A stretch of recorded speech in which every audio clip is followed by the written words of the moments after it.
Қайырлы күн. Целиноград ауданы Ақмол деген аудан орталығы бұл жер. Осында біз мектепке кездесуге келдік ата-аналармен. Осы ауылда міне Алжир деген осындай үлкен бір кезінде ату жазасына кеткен біздің алаш арыстарының, мықты азаматтардың, керемет елім деген адамдардың, отбасы әйел адамдардың отырған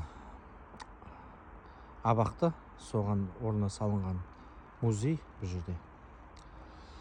Жалғыз едім бүгін, жалғыз келдім. Қасымда жанашырлар бар. Аз адам болдық, уақытымыз аз болды. Біз бұл жерге бүгін кіре алмадық.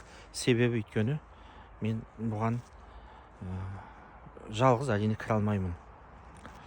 Ол үшін жүрек керек, ол үшін қасында бірнеше адамдарым болуы керек екен.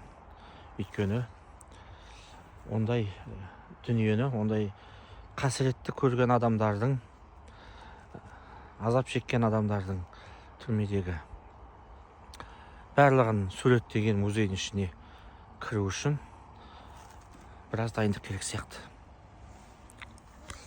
Осылай айналасы бәрі міне.